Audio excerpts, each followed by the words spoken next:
Cockroach protest में मोदी को गाली देने वाले लोगों पर दिल्ली पुलिस का बड़ा एक्शन। एक्स को पत्र लिखकर आपत्तिजनक पोस्ट करने वाले अकाउंट की मांगी डिटेल।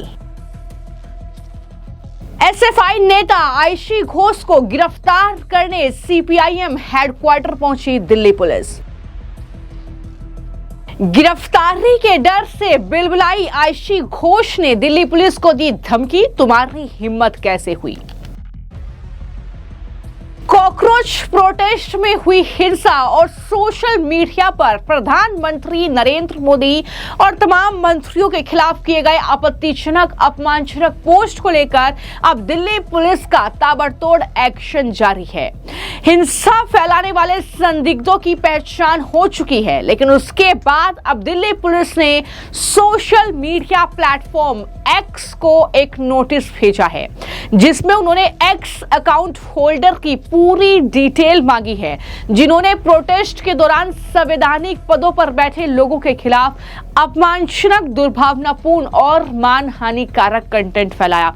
मैं आपको जानकारी दे दूं कि सबसे ज्यादा जो बयानबाजी है, सबसे ज्यादा जो पोस्ट है सोशल मीडिया पर, वो प्रधानमंत्री के खिलाफ ही किए गए, जिसमें उनको गालियां दी गई, उनकी माताजी को गालियां दी गई और ना जाने कौन कौन से शब्द कहे गए उनके लिए। तो उस मामले को लेकर अब दिल्ली पुलिस ताबड़तोड़ एक्शन मोड में नजर आ रही है। दूसरी तरफ एक विरोध प्रदर्शन के मामले में जेएनयू छात्र संघ की पूर्व अध्यक्ष एसएफआई नेता आयशी घोष को गिरफ्तार करने के लिए दिल्ली पुलिस दिल्ली में जो सीपीआईएम का हेडक्वार्टर है वहां पर पहुंची, लेकिन गिरफ्तारी के डर से ये दिलचस्पी कितने ज्यादा बौखलाए हुए हैं कि पुलिस को ही धमकी दे रहे हैं और पूछ रहे हैं कि तुम्हारी हिम्मत कैसे हुई।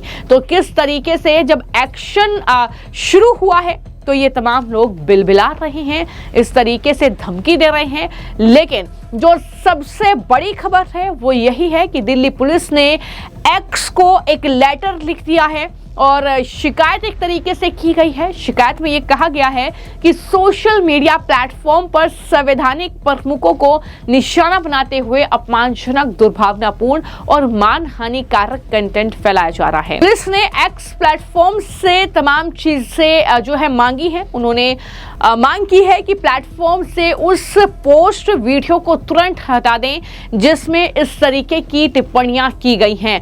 सबसे ज्यादा जो अपमानजनक, जो भद्दे, गाली देने वाले जो पोस्ट हैं वो प्रधानमंत्री के खिलाफ ही किए गए हैं। उस एक्स अकाउंट होल्डर की जानकारी भी दिल्ली पुलिस ने मांगी है जिसने वो कंटेंट पोस्ट किया।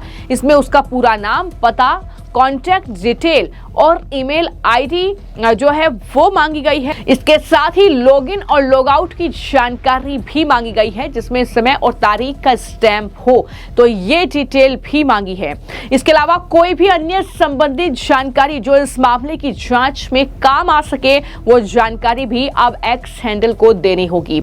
साथ ही साथ कथित पोस्ट वीडियो से जुड़ी जानकारी को भविष्य के लिए सुरक्षित रखा जाए और इसी के साथ बीएसए की धारा 63(4) के तहत सर्टिफिकेट दिल्ली पुलिस ने एक्स से जिस अकाउंट से जुड़े पोस्ट या वीडियो अपलोड किया गया है उसके रजिस्ट्रेशन से जुड़ी पूरी जानकारी मांगी है। इसमें अकाउंट धारक का पूरा नाम होगा, पता होगा, मोबाइल नंबर होगा, ईमेल आईडी होगी। इसके अलावा लॉगिन और लॉगआउट का समय और तारीख सहित तमाम तकनीकी चीजें उसमें शामिल हैं। तो कुल मिलाकर दिल्ली पुलिस की कोशिश यही है कि कहीं ना कहीं इस पूरे एक्शन के जरिए उन लोगों तक पहुंचा जाए जो इस कॉकरोच प्रोटेस्ट से जुड़े, लेकिन प्रधानमंत्री नरेंद्र मोदी या धर्मेंद्र प्रधान या देश के खिलाफ या फिर जो है किसी और नेता के खिलाफ आपत्तिजनक अगर पोस्ट किया गया है तो उन पर एक्शन हो। दिल्ली पुलिस ने प्लेटफॉर्म से कहा है कि संबंधित पोस्ट या वीडियो से जुड़े सभी रिकॉर्ड और डिजिटल साक्ष्य को भविष्य की जांच के लिए पूरी तरीके से सुरक्षित रखा जाए। इससे पहले दिल्ली पुलिस ने सभी सोशल मीडिया प्लेटफॉर्म को भी लेटर लिखा था, डिटेल मांगी थी, ऐसे पोस्ट हटाने के लिए कहा था। ये सारी चीजें हुई, लेकिन सबसे चौंकाने वाला बयान इसमें जो कॉकरोच जनता पार्टी के प्रवक्ता हैं सौरभ दास, उसका सामने आया। उनका कहना यह था कि अगर प्रधानमंत्री पर थोड़ा सा मजाक कर दिया तो क्या हो गया। तो इस तरीके के ये बयानबाजी जो है कॉकरोच जनता पार्टी की तरफ से की जा रही है। तो एक तरफ दिल्ली पुलिस लगातार संदिग्धों की पहचान कर रही है, उन पर एक्शन की तैयारी है। सुप्रीम कोर्ट ने भी ये साफ कर दिया है कि जो नाबालिग छात्र हैं उनसे केस वापस लिए जाएं, लेकिन जिनका आपराधिक रिकॉर्ड है छात्रों का, जिन पर पहले से ही केसेस दर्ज हैं, उन्हें बख्शा नहीं जाएगा। तो ये सीधा तौर पर सुप्रीम कोर्ट ने कहा है।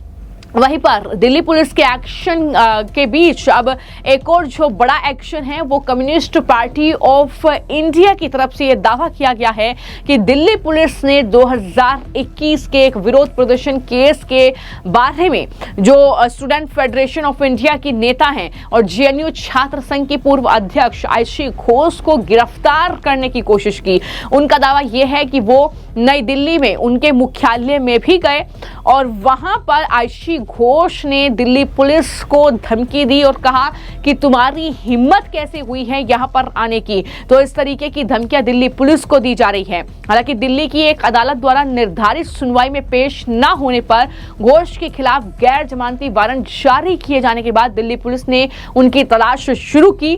पुलिस अधिकारी ने बताया कि उन्हें ढूंढने और वारंट को तामील करने के प्रयास जारी हैं। ये सीधे तौर पर उनकी तरफ से कहा गया है। दरअसल सीपीआईएम ने दावा किया है कि दिल्ली पुलिस के कर्मियों ने 2021 के बंगा भवन विरोध प्रदर्शन मामले के बारे में घोष को गिरफ्तार करने के लिए उनके मुख्यालय एकेजी भवन में जबरदस्ती एंट्री की है। लेकिन इस पर दिल्ली पुलिस आगे क्या जांच करती है, क्या गिरफ्तारी आयशी घोष की होगी, ये कहीं ना कहीं अब देखना होगा। लेकिन इस पूरे कॉकरोच प्रोटेस्ट में जो हिंसा हुई, जो जांच जारी है, उसको लेकर सीपीआईएम के नेता क्या कह रहे हैं वो भी सुनिए। All over the nation, this BJP-led government, they are trying to the fighting students of the country. Here in Delhi, we heard a lot of incidents. They attacked the student community in Kolkata, in Patna, in Maharashtra. Wherever BJP is having the police force, they are utilizing the police against the student community. But the painful incident was happening in Kerala also. The entire democratic society in Kerala, they are raising the slogan against this BJP government for supporting the peaceful student struggle of the nation. But there in Kerala, this Congress-led UDF government, they have registered the case against the student community. It is very painful. I don't know, they are supporting the path of BJP, that I don't know. But it is the leadership of the national leadership of the Congress is telling they are supporting the student struggle. But the same time, we hear the incident in Kerala. The police of Kerala registered a case against fighting students. तो कुछ इस तरीके की बयानबाजी जारी है, लेकिन देखना होगा कि आने वाले वक्त में दिल्ली पुलिस किन किन लोगों पर एक्शन लेती हुई नजर आती है, क्या कोई गिरफ्तारी इस मामले में होती है, ये देखना होगा। फिलहाल आपकी इस मामले को लेकर क्या राय है, कमेंट बॉक्स में जरूर लिखें। धन्यवाद।